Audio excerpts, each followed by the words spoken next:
The purpose of this video is to preview all 14 of the flight training tutorial that I have created to teach you how to fly these or any other aircraft and to become really awesome at playing this game. Now, whether you are a novice player or a seasoned pilot, there's something in these videos for you. And the best place to start any training program is at Lesson 1. The game interface screens, engine starting, taxiing, and takeoff.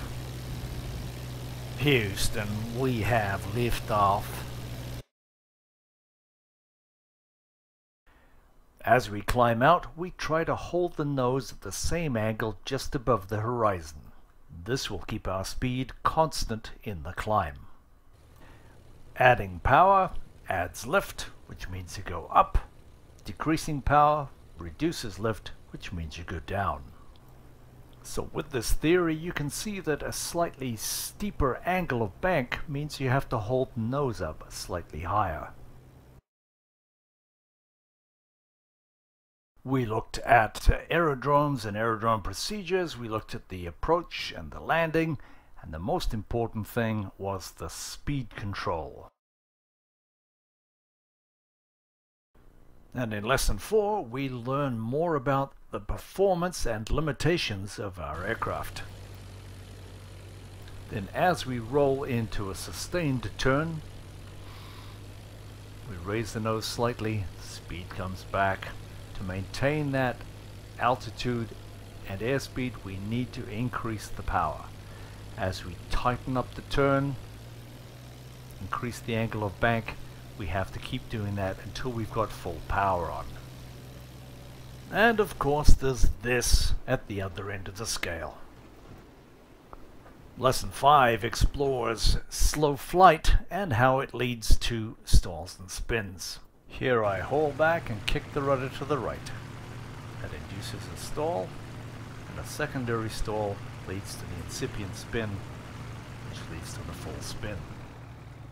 The emphasis here is not to get good at recovering from these things, but just not entering them in the first place. In Lesson 6, we do basic aerobatic maneuvers to build on the skills that you have so far. As we enter the maneuver, we're going to hold the nose up very slightly just above the horizon and hold it all the way until we've rolled inverted. With the wings level and a steady back pressure on the stick, we'll create a nice arc through the air to the bottom of the loop.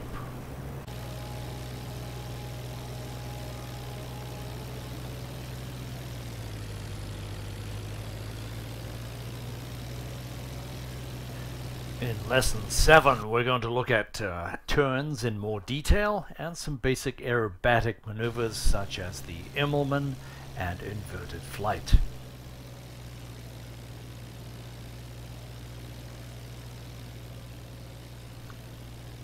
In Lesson 8, we look at the effects of wind, because wind affects taxiing, landing, takeoff, navigation, and bombing. You can clearly see here that if we're trying to go parallel to the road, the wind from the right is pushing us to the left. To maintain our desired track across the ground, in other words along the road, we have to crab into the wind.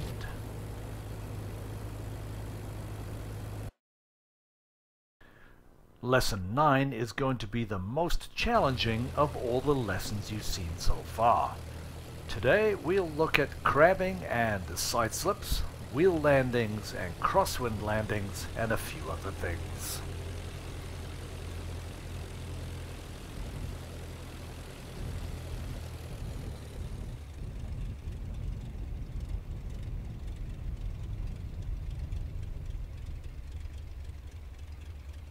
And of course the moment you've all been waiting for in Lesson 10, air gunnery practice.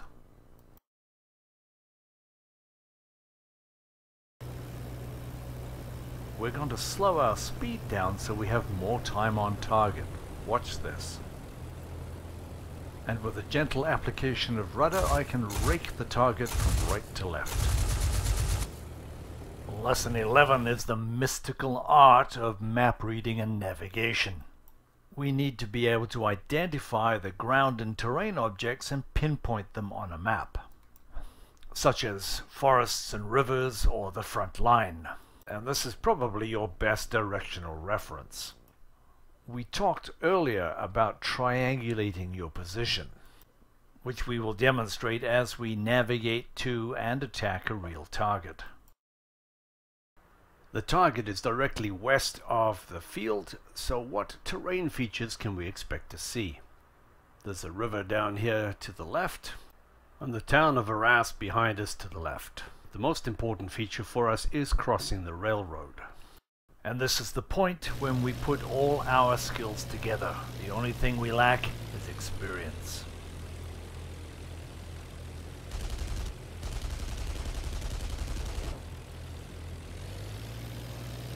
Lesson 13 has us attacking a two-seater, an extremely hazardous maneuver.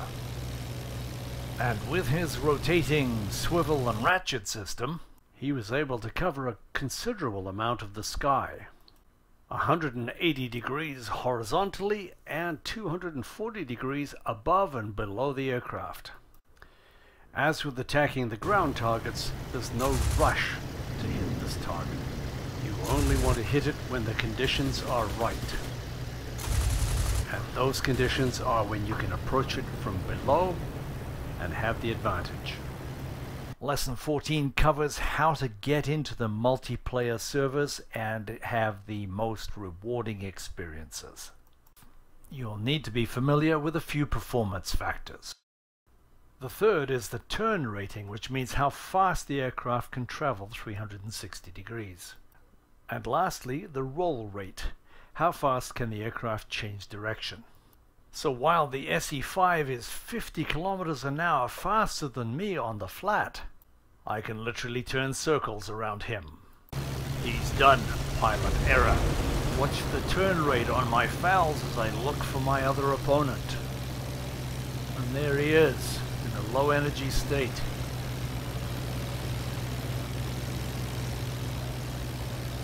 And as I expected, I out-turn him, and I'm going to be able to get a good shot on him here. I encourage you to watch all these videos all the way through, and of course to support my channel, if you can share, like, and subscribe, that'd be terrific. So until next time, thanks for watching guys, cheers.